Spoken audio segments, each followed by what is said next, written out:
Hello class 12। तो कैसे हैं आप सब? आई होप आप सब अच्छे होंगे और मस्त होंगे। स्वागत है आप सभी का हमारी इस प्रारंभ सीरीज के अंदर, और ये सेशन चल रहा है हमारा 25 टू 26 का बच्चों। तो आज की इस क्लास के अंदर हमारा जो मनी इन बैंकिंग चल रहा है उसका लेक्चर नंबर 3 है बच्चों।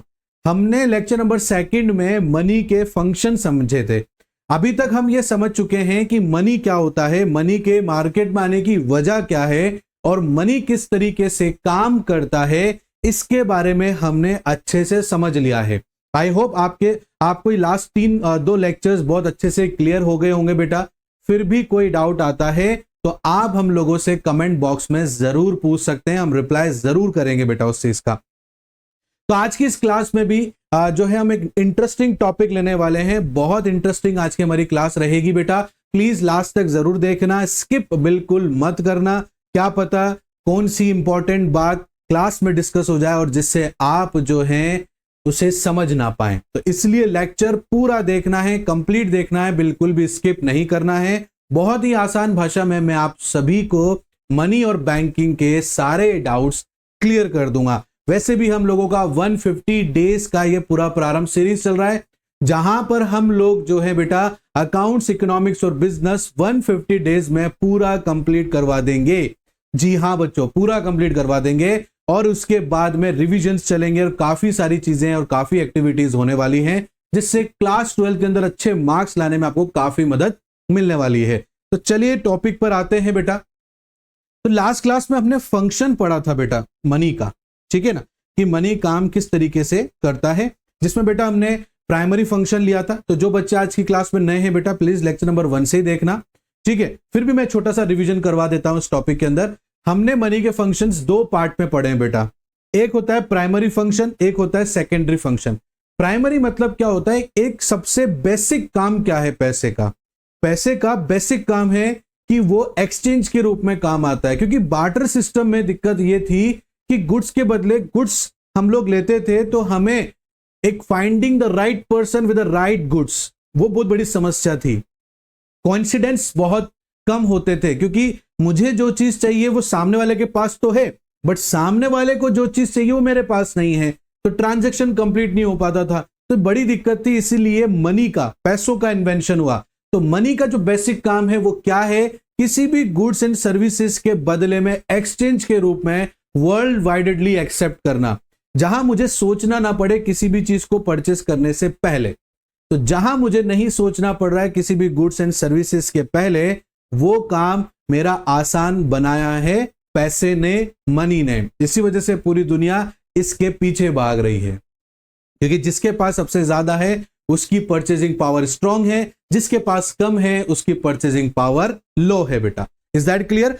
तो मीडियम ऑफ एक्सचेंज एक प्राइमरी फंक्शन है कि सबसे पहला काम पैसे का क्या है, बाकी सब काम बाद के हैं। पहला काम क्या है कि किसी भी गुड्स एंड सर्विसेज के बदले में हम इस पैसे को, अब ये कॉइन के रूप में मतलब कोई मेटल के रूप में भी आपके पास हो सकता है, या पेपर करेंसी के रूप में भी आपके पास हो सकता है। दोनों ही मनी करेंसी मनी कहलाएंगे और दोनों को ही हम एक्सचेंज के रूप में यूज कर सकते हैं। तो ये इनिशियल फंक्शन है मीडियम ऑफ एक्सचेंज। दूसरा बेटा, बार्टर सिस्टम में एक परेशानी आती थी बेटा कि हम किसी भी चीज का ना एक एग्जैक्ट मेजरमेंट नहीं कर सकते थे गुड्स में, जिसका मैंने एक एग्जांपल भी लिया था। अब सपोज करो ना कि मुझे अगर शूज चाहिए पहनने के लिए, पैरों में शूज चाहिए, और मेरे पास देने के लिए जो है यहां पर घोड़ा है, किसी को मैं घोड़ा देकर शूज खरीद सकता हूं। अब आप खुद सोचो ना कि एक घोड़े के बदले में कितने शूज लूं, तो एक कोई कॉमन मेजरमेंट नहीं है ना। अब आप बोलोगे, कोई बोलेगा सर आपको एक काम करना चाहिए, अगर आप घोड़ा दे रहे हो और आपको शूज चाहिए तो करीबन सर आप 50 पेयर्स ऑफ शूज आप सामने वाले से लो। कोई कहेगा सर नहीं सर आप 100 पेयर्स लो, क्योंकि सर घोड़ा तो बहुत महंगा होता है कंपैरेटिवली टू शूज वगैरह वगैरह। तो कोई कॉमन मेजरमेंट नहीं है यहां पर।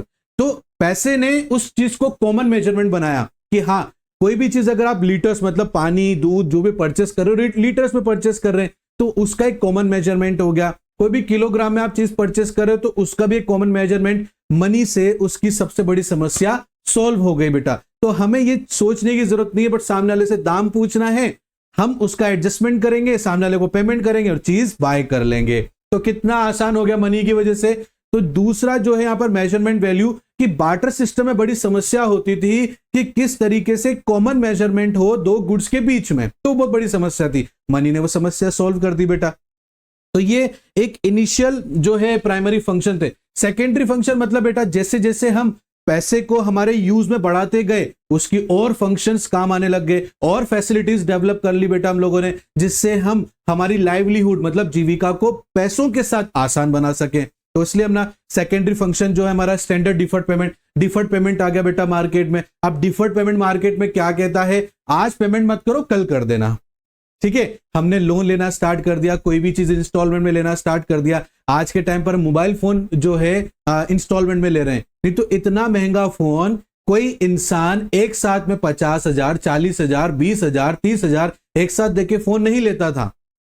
Is that clear? और जो लेता था ना तो वो हमारी नजर में बहुत बहुत रिच आदमी है भाई वो, तो ठीक है ना, क्योंकि वो एक साथ में 50,000, 60,000 पे आईफोन कोई बंदा लेकर आ रहा है, 10,000 जमा कराए, बाकी सब ईएमआई पे कर दिया, तो कितना आसान हो गया। Is that clear? तो डिफर्ड पेमेंट मतलब क्या होता है, भविष्य में हम पेमेंट कर देंगे ऐसा डेटर प्रॉमिस करता है। तो इसने क्या कर दिया, इस सिस्टम ने मनी की सप्लाई को बढ़ा दिया, क्रेडिट क्रिएशन को बढ़ा दिया, ठीक है ना। तो मार्केट में पैसा ही पैसा घूमने लग गया। इज दैट क्लियर बेटा? बट ये सेकेंडरी फंक्शन है, क्योंकि सबसे पहला काम पैसे का क्या है कि सर वो जो है किसी भी गुड्स एंड सर्विसेज के एक्सचेंज के रूप में काम आता है। ये एक बेसिक फंक्शन है, मनी का पहला काम ही यही है, इसको लाया ही इसलिए गया था, इसलिए प्राइमरी फंक्शन में। दूसरा कॉमन मेजरमेंट, सर उसमें कॉमन मेजरमेंट पैसों में आसानी से हो सकती है। आप कितनी भी बड़ी से बड़ी चीज हो, कितनी भी छोटी से छोटी चीज हो, आप उसको पैसों के टर्म्स में कैलकुलेट करके मेजर करके बाय कर सकते हो बेटा। Is that clear? तो ये हमने दो फंक्शंस इसके लिए थे, स्टोरेज वैल्यू वगैरह हमने लिया था। आज हम बात करेंगे फीचर्स ऑफ मनी, कि मनी के फीचर्स क्या हैं, मनी मार्केट में कैसे है, मनी मार्केट में दिखता कैसा है, क्या काम आता है, क्या काम तो हो गया हमारा, बट दिखता कैसा है, कैसे ये चलता है मार्केट में, उसके बारे में आज फीचर्स ऑफ मनी में हम डिस्कशन करेंगे। पहला है इसमें ड्यूरेबिलिटी। आपको याद होगा कि लास्ट के बहुत सारे डिफरेंट चैप्टर्स में मैंने डिस्कस किया था ड्यूरेबल और नॉन ड्यूरेबल, ठीक है ना। मैंने सर्कुलर फ्लो ऑफ इनकम में भी पढ़ाया है, जो बच्चे पुराने हैं उनको अच्छे से पता होगा। ड्यूरेबल प्रोडक्ट्स वो होते हैं जिसको हम बार बार यूज कर सकते हैं, एक बार बाय करना है और लंबे समय तक हम उसको यूज कर सकते हैं। जैसे हम कार परचेस करते हैं, बाइक परचेस करते हैं बेटा, कोई मशीन परचेस करते हैं, लैपटॉप परचेस करते हैं, कंप्यूटर परचेस करते हैं बेटा, ये हम एक बार परचेस करते हैं और काफी लंबा समय, एक मिनिमम मैं मान लेता हूं above 1 year. Is that clear? हम इसको रेगुलर यूज करते हैं। मैं आज बाइक परचेस करके लेकर आया हूं तो मैं इसको कम से कम 10 साल तक गाड़ी को चलाऊंगा, ठीक है ना, उससे पहले मेरे को रिप्लेस करने की जरूरत नहीं है। Is that clear? तो ड्यूरेबल प्रोडक्ट वो प्रोडक्ट्स होते हैं बेटा जिसको हम बार बार यूज कर सकते हैं, जिसको एक बार यूज करने पर वो प्रोडक्ट खत्म नहीं होता है। जैसे मैंने आइसक्रीम लिया, आइसक्रीम खा लिया, वो खत्म हो गई, अब मुझे दोबारा आइसक्रीम खानी तो मुझे नई बाय करनी पड़ेगी, वो जो मैंने पुरानी आइसक्रीम खाई वो दोबारा डेवलप तो नहीं हो जाएगी ना। तो वो होता है नॉन ड्यूरेबल। ये होता है ड्यूरेबल जिसको हम बार बार यूज कर सकते हैं। जैसे मैंने आपको पढ़ाने के लिए कैमरा लिया है, ठीक है बेटा, अब यूं तो नहीं है आज की क्लास में मैंने ये कैमरा यूज किया, अब इसका जो है सब खत्म हो गया, अब मुझे दोबारा से क्लास लेनी है तो मुझे नया कैमरा परचेस करना पड़ेगा, ऐसा तो नहीं ना बेटा। अब इस कैमरे को मैं जब तक यूज करूंगा जब तक इसके अगेंस्ट में कोई बढ़िया सा बढ़िया टेक्नोलॉजी का कैमरा ना आ जाए, या फिर 2-5 साल बाद में इसकी जो प्रोडक्टिविटी है वो लो ना हो जाए। Is that clear? तो ड्यूरेबल, तो मनी भी ऐसा है बेटा, मनी को बनाया ऐसा जाता है कि हम उसको बार बार यूज कर सकते हैं, वो बहुत समय बाद में खराब होता है, फट जाता है, ठीक है, डैमेज हो जाता है, तब जाके गवर्नमेंट दूसरा मार्केट, क्योंकि अगर गवर्नमेंट एकदम लो क्वालिटी का बना लेगी तो ऐसे ही खराब हो जाएगा, पता नहीं कितने हाथों में जाता है वो, पता नहीं कितनी बार पानी में भीग जाता है, ठीक है ना बेटा। तो अगर उसको अच्छा नहीं बनाया जाएगा तो फिर हम उसको बार बार यूज कैसे कर पाएंगे। तो मनी जो होता है वो ड्यूरेबल होता है बेटा, ठीक है ना, रिजिड विद फिक्स हैंडलिंग, आप इसको बहुत अच्छे से हैंडल कर सकते हो, मतलब आप इसको यूज कर सकते हो बेटा। जनरली गवर्नमेंट जो है 2 फॉर्म्स में पैसों को निकालती है बेटा। 2 फॉर्म्स क्या है, एक तो कॉइन्स होता है बेटा और एक नोट्स मतलब पेपर करेंसी होता है। कॉइन्स बेटा अभी निकल के मेटल्स में आते हैं, पहले सिल्वर में आते थे, जिसके अंदर मैंने आपको बताया था कि 1 रुपए के कॉइन में जो सिल्वर आ रही है, अगर उस सिल्वर को पिघलाकर अगर आप निकाल लोगे ना तो उसकी वैल्यू भी 1 रुपया ही है। उसको बेचने जाओगे ना तो मतलब में 1 रुपया मिलेगा आपको। ये समझाना चाह रहा हूं। अब तो खैर बंद हो गए हैं, अब निकल के आ गए हैं बेटा, और इसको हम सो मैनी ईयर्स, बहुत सालों तक पेपर करेंसी और कॉइन्स को हम यूज कर सकते हैं। इसलिए फीचर जो पहला हमने लिया है वो ड्यूरेबिलिटी का लिया है। दूसरा, हर गुड्स एंड सर्विसेज के पीछे एक्सचेंज के फॉर्म में पैसा ही होता है बेटा। आपको कोई भी सेल बाय करना हो उसके पीछे एक्सचेंज ऑफ मीडियम एक ही रहने वाला है, वो है मनी। क्या रहने वाला है बेटा? मनी। मनी मतलब पैसा, ठीक है। वेट, ये वेट वाला वेट है, वजन वाला वेट है, तो बिल्कुल बहुत लाइट वेटेड होता है। हम इजी टू कैरी कर सकते हैं, हम इसको जेब में आराम से रखकर घूम सकते हैं, ठीक है ना। पर्स में रख सकते हैं, वॉलेट में रख सकते हैं, ठीक है ना। और इसको हम इजीली जो है एक जगह से दूसरी जगह इसको लेकर जा सकते हैं, ऐसा कोई दिक्कत नहीं आती। अब वेट की क्यों बात आई है सर यहाँ पर? तो बेटा वेट की बात इस वजह से आई है क्योंकि बार्टर सिस्टम में वेट को लेकर भी बड़ी समस्या थी, क्योंकि उस टाइम पे पैसा तो होता नहीं था। तो जिस इंसान के पास में सबसे ज्यादा गुड्स होते थे वही परचेजिंग पावर होती थी, क्योंकि वो उसी से ही दूसरे प्रोडक्ट परचेस करता था। जैसे कि मान लो मेरे पास में 1000 बोरी गेहूं है, तो मैं उसको पूरे साल भर स्टोर करके रखूंगा, ताकि मेरे को कभी राइस चाहिए होगा तो मैं उस गेहूं को देकर राइस खरीद लूंगा, मेरे को दाल चाहिए होगा तो मैं क्या कहते हैं गेहूं को देकर ले लूंगा, मुझे कोई घोड़ा चाहिए तो मैं उस गेहूं को देकर ले लूंगा। तो एक तरह से वो गेहूं मेरे लिए पैसों के रूप में काम आ रहा है, उसको मेरे को स्टोर करके रखना है। अब मैं बात कर रहा हूं बहुत पुरानी 18 की बात कर रहा हूं, ठीक है ना, 18 सेंचुरीज की बात कर रहा हूं। तो सोचो उस टाइम पर स्टोरेज कंडीशंस कैसी होंगी। स्टोरेज फैसिलिटी ज्यादा अच्छी नहीं थी, तो उस वजह से उसमें कीड़ा लग जाना, पानी की बरसात से नहीं बचा पाए तो पूरा खराब हो जाना, और फिर उसको हम कोई चीज बाय करने के लिए उसको यूज करते हैं तो एक जगह से दूसरी जगह ले जाना बहुत ही ज्यादा पेंडेमिक सिचुएशन हो जाती थी, खरीदार के लिए भी और बेचने वाले के लिए भी। इस दैट के लिए तो पैसा क्या है, लाइट वेटेड है, जेब में रखा कहीं पर भी चले जाओ और आपको इजी टू कैरी रहता था। तो वेटेड में लाइट होते हैं बेटा, पेपर करेंसी तो और ज्यादा लाइट होता है कंपेरेटिवली टू द कॉइन्स में बेटा। मेजर ऑफ वैल्यू मैंने आपको पहले बता दिया बेटा, मेजर ऑफ वैल्यू आप मनी को किसी भी चीज से कैलकुलेट कर सकते हो। इज दैट क्लियर बेटा? आप किसी भी चीज से मनी को मेजर कर सकते हो। पैसों में, जैसे होता है ना पैसों में तोलना, हम किसी भी चीज को जो भी गुड्स खरीदी बेची जा सकती है उसे हम पैसों में तोल सकते हैं। पैसों में तोलने मतलब होता है मनी में मेजर कर सकते हैं। Is that clear? I hope आपको अच्छे से क्लियर हो रहा होगा। मॉनेटरी सिस्टम, यस बिल्कुल। मॉनेटरी सिस्टम क्या होता है? मॉनेटरी मतलब मनी और सिस्टम मतलब कि हर कंट्री का अपना अपना एक मनी को चलाने का, अपनी इकोनॉमी के अंदर चलाने का एक सिस्टम होता है। और उस सिस्टम को चलाने के लिए गवर्नमेंट क्या करती है, एक सेंट्रल बैंक बनाती है। जैसे कि आरबीआई जो इंडिया के अंदर है वो पूरे देश के अंदर मॉनेटरी सिस्टम को मैनेज करता है, ठीक है। अब मैनेज से मतलब क्या है, मार्केट में मनी फ्लो तेज रहना चाहिए कि लो रहना चाहिए, ठीक है ना। कैसे कैसे मार्केट में स्ट्रेटेजीज मॉनेटरी सिस्टम के लिए बनाई जाएंगी, ये सारा का सारा काम इंडिया के अंदर इंडिया का सेंट्रल बैंक मतलब RBI, reserve Bank of India manage करता है। That is called monetary system. Monetary system मतलब पैसों को मैनेज हमारे देश में आरबीआई करता है, ठीक है ना। उसको कंट्रोल, पैसे को कंट्रोल कौन करेगा? आरबीआई ही करेगा। इज दैट क्लियर बेटा? तो देखो यहां पर लिख भी रखा है, monetary standard refers to the type of the standard money used in a country. The present monetary system in India is managed and controlled by the Reserve Bank of India. India के अंदर अब देखो बेटा दो चीजें आती, मैंने आपको मनी की डेफिनेशन समझाई थी। मैंने बोला था money is anything which is widely acceptable. Money वो हर चीज हो सकती है जो आसानी से हर ट्रांजैक्शन के साथ में एक्सेप्ट की जा सकती हो, ये थी मनी वर्ल्ड वाइडेडली। बट हर कंट्री की अपना खुद का एक मनी होता है जिसको बोलते हैं करेंसी।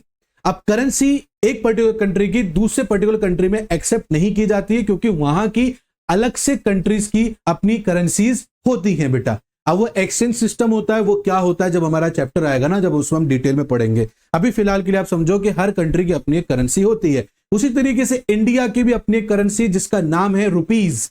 क्या बोलते हैं बेटा? हम उसको रुपीज बोलते हैं बेटा। और इंडिया के अंदर करेंसी जो चलती है वो पेपर फॉर्म में भी चलती है, जिसको पेपर करेंसी बोलते हैं। और साथ ही साथ में कॉइन्स करेंसीज भी चलती हैं जो मेटल की बनी हुई होती है, निकल की बनी हुई रहती हैं। Is that clear? तो दो फॉर्म्स में होते दोनों ही रुपीज हैं। Is that clear? यहां तक किसी बच्चे को डाउट है तो बेटा प्लीज कमेंट बॉक्स में आप हमसे पूछ सकते हैं। Is that clear? बात समझ में आ रही है? अब देखो बेटा जब मनी के बाद में बैंकिंग पढ़ेंगे ना तो उसमें मैं आपको बताऊंगा कि देखो आरबीआई जो है पेपर करेंसी को प्रिंट करता है, आरबीआई कॉइन्स को प्रिंट नहीं करता है। ये बहुत इंपॉर्टेंट बात है। बहुत से बच्चों में कंफ्यूजन रहता है कि सर पेपर करेंसी और कॉइन्स जो है आरबीआई ही प्रिंट करता है। बेटा सिर्फ पेपर करेंसी प्रिंट करता है, कॉइन्स जो है फाइनेंस मिनिस्ट्री जो है इशू करती है बेटा। Is that clear? वो बात का मैटर है, वो डिटेल में जब हम बैंकिंग पढ़ेंगे जब मैं आपको समझाऊंगा। अभी समझने के लिए ये है कि इंडिया के अंदर जो करेंसी चलती है उस करेंसी का नाम है रुपीज। ये इंडिया का लीगल टेंडर मनी है, करंट लीगल टेंडर मनी है। अब लीगल टेंडर मनी क्या होता है? लीगल टेंडर मनी वो होता है जो एक पर्टिकुलर कंट्री के अंदर किसी भी गुड्स एंड सर्विसेज के एक्सचेंज में एक्सेप्ट किया जाता है, और इस लीगल टेंडर मनी को कोई एक्सेप्ट करने से डिनाई नहीं कर सकता है, इसलिए इसको लीगल टेंडर मनी कहते हैं। मतलब एक ऐसा पैसा जो वहां की गवर्नमेंट ने अथोराइज किया है कि हां इस चीज को, इस कागज के टुकड़े को या इस मेटल के टुकड़े को आप बदले में किसी के एक्सचेंज कर सकते हो जब भी कोई गुड्स और सर्विसेज आप बाय कर रहे हो या सेल कर रहे हो। इज दैट क्लियर बेटा? यहां तक मेरी बात समझ में आई आप लोगों को? तो ये मॉनेटरी सिस्टम है। नेक्स्ट आता है मनी सप्लाई। अब मनी सप्लाई वर्ड आया, इकोनॉमिक्स पढ़ रहे हैं तो इसका मतलब ये नहीं कि कोई विचित्र बात हम यहां पढ़ने वाले हैं। सप्लाई से वही मतलब है जब आपने मनी सप्लाई सुना और आपके दिमाग ने जो आपको बताया वही उसका मीनिंग है। अब आपके दिमाग ने क्या बताया कि सर मार्केट में जो पैसा घूम रहा है क्या वो मनी सप्लाई है क्या? बिल्कुल बेटा, वही मनी सप्लाई है। मार्केट में लोगों की जेबों में, बैंकों में कितना पैसा है, पूरे मार्केट में कितना पैसा रोटेट हो रहा है, सर्कुलेट हो रहा है, that is called money supply. Is that clear? देखो लिख रखा है the supply of money refers to the amount of the money held by the public in an economy at any given time. Is that clear बेटा? आगे देखो currency money. Currency money is also termed as legal tender money, जो मैंने अभी बताया आपको, because it is recognized and issue by the government, it has full legal sanction. पूरा legal sanction है। कोई बंदा अगर मना करता है तो उसके अगेंस्ट में केस भी हो सकता है कि भैया आपने जो है किसी एक पर्टिकुलर जिस कंट्री में आप रहते हैं, जैसे इंडिया में हम लोग रहते हैं, और इंडिया की किसी करेंसी को कोई बंदा लेने से डिनाई करता है तो आप एक तरह से वो बंदा जो है गवर्नमेंट के खिलाफ जा रहा है, आरबीआई के खिलाफ जा रहा है। ठीक है बेटा? तो लीगल टेंडर मनी कोई मना नहीं कर सकता इसको एक्सेप्ट करने से। इंडिया के अंदर दो तरीके से करेंसी चलती है बेटा। कॉइन करेंसी मैंने अभी डिस्कस किया आपके साथ में, पेपर करेंसी, ठीक है ना? ये दो तरीके से इंडिया के अंदर करेंसीज चलती हैं। ठीक है बेटा? नेक्स्ट है बेटा, मैंने आपको बताया ना, जैसे जैसे हम मनी को समझते गए, मनी को हम उतना फैसिलिटेट करते गए, तो दूसरा हमारे पास मनी सप्लाई का मतलब मार्केट में पैसा कैसे रोटेट करता है, उसका दूसरा रीजन क्या होता है बेटा? Demand deposit of commercial bank. Commercial bank भी हम बहुत अच्छे से डिस्कस करेंगे जब हम बैंकिंग पढ़ेंगे, बट डिमांड डिपॉजिट अभी बीच में टॉपिक आ गया है तो समझना तो पड़ेगा ना। तो देखो बेटा, demand deposit for commercial bank मतलब क्या होता है, पहले समझते हैं डिमांड डिपॉजिट्स क्या होता है। देखो बेटा, जो भी कमर्शियल बैंक्स होती हैं, हम हमारे पैसों को बैंकों में जमा करते हैं बेटा। क्या करते हैं बेटा? हम हमारे पैसों को सेविंग्स के फॉर्म में कहां जमा करते हैं बेटा? बैंक में जमा करते हैं। अब बैंक में आप जनरली 4 तरीके से अपने पैसों को जमा करके रख सकते हैं। उनको अकाउंट्स बोलते हैं। इन चारों को क्या बोलते हैं बेटा? अकाउंट्स बोलते हैं, अकाउंट बोलते हैं। ठीक है? अब पहला होता है सेविंग अकाउंट, दूसरा होता है करंट अकाउंट, तीसरा होता है फिक्स डिपॉजिट और चौथा होता है रिकरिंग डिपॉजिट, जिसको हम शॉर्ट फॉर्म में आरडी बोलते हैं। अब इसके बारे में भी हम डिटेल में बैंकिंग के दौरान में पढ़ेंगे बेटा। अभी हम यहां पर सिर्फ इसलिए पढ़ रहे हैं बेटा कि जो पैसा हम बैंक में डिपॉजिट करते हैं उस पैसे को हम बैंक के थ्रू ही यूज कर सकते हैं। जैसे ऑनलाइन ट्रांजैक्शन, आज के टाइम पे तो बहुत सारी एप्स आ गई हैं, जैसे फोन पे, पेटीएम वगैरह ये आ गई हैं, जिससे हम क्या करते हैं, क्यूआर कोड का स्कैन करते हैं, पेमेंट कर देते हैं। मतलब हमें पैसे की, फिजिकल पैसे को लेने की जरूरत नहीं है, हम ऑनलाइन ट्रांजैक्शन कर सकते हैं। ये बहुत अच्छी फैसिलिटीज हो गई बेटा। हम चेक के जरिए लोगों को पेमेंट कर सकते हैं बेटा। Is that clear? अब इसमें क्या होता है बेटा, अगर आपको किसी को पेमेंट करना हो, किसी से पेमेंट लेना हो, तो आप चेक के जरिए पेमेंट कर सकते हो, चेक के जरिए आप जो है पेमेंट रिसीव कर सकते हो। ऐसे ही ऑनलाइन ट्रांजैक्शंस होते हैं बेटा, जिसके जरिए आप सामने वाले को पेमेंट कर सकते हो, जिसके जरिए सामने वाले से आप पेमेंट ले सकते हो। अब इसके अंदर मनी सप्लाई कैसे होता है बेटा? क्रेडिट क्रिएशन की वजह से मनी सप्लाई होता है। अब आप बोलोगे सर क्रेडिट क्रिएशन क्या होता है? तो देखो बेटा, जब भी हम बैंक में हमारा पैसा जमा करते हैं बेटा, तो उसमें से कुछ पैसा हर कमर्शियल बैंक क्या करता है, निकाल के रिजर्व में रख लेता है। अब रिजर्व में क्यों रखता है बेटा? क्योंकि उसको आरबीआई ने इंस्ट्रक्शन दिए हुए होते हैं। इसमें सीआरआर, एसएलआर आते हैं, वो अभी हम जब बैंकिंग पढ़ेंगे ना तो उसमें डिस्कस करेंगे। तो बेटा वो क्या करता है, जो भी पैसा हम लोग मतलब आप और मेरे जैसे local people, mango people deposit कराते हैं, कहां पे डिपॉजिट कराते हैं बेटा? बैंक में सेविंग के रूप में। तो उसमें से कुछ पैसा तो वो लोग रिजर्व कर लेते हैं, सॉरी कॉमर्शियल बैंक वाले क्या कर लेते हैं, रिजर्व करके रखते हैं, और जो बाकी पैसा बचता है वो लोन के फॉर्म में दूसरों को दे देते हैं।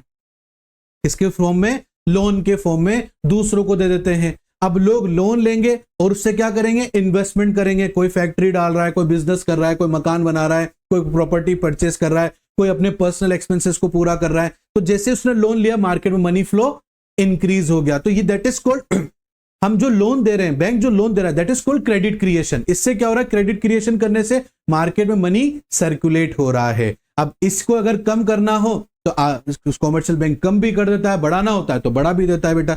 That is called credit creation. इस क्रेडिट क्रिएशन की वजह से हम कैश के वॉल्यूम को मार्केट में बढ़ा भी सकते हैं और घटा भी सकते हैं। That is called demand deposits of commercial bank. आज के लिए बेटा इतना ही लेते हैं बेटा। आई होप आपको सारे डाउट्स यहां तक जो मैंने समझाया उसमें नहीं आए होंगे और मैं आपका क्लियर भी कर पाया हूंगा बेटा। फिर भी कोई ना कोई अगर आपको डाउट रहता है तो आप कमेंट बॉक्स में हमसे पूछ सकते हो। और अगर बेटा आज की क्लास अच्छी लगी है तो प्लीज रिक्वेस्ट है, कमेंट बॉक्स में जरूर बताया करो। उससे हमारा और मनोबल बढ़ता है और कोशिश हम लोग करते हैं कि हम आपको आसान भाषा में समझा सके। और साथ ही साथ में आपको 3 काम और करने हैं। क्या करना है, पहला काम करना है, प्लीज अगर आपको आज की क्लास अच्छी लगी है तो लाइक जरूर करना है, अपने बाकी सभी दोस्तों के साथ में भी शेयर करना है, और सब्सक्राइब करना और बेल आइकन को प्रेस करना बिल्कुल मत भूलना। मिलता हूं नेक्स्ट क्लास में एक नए टॉपिक के साथ। तब तक के लिए thank you and bye bye बच्चों।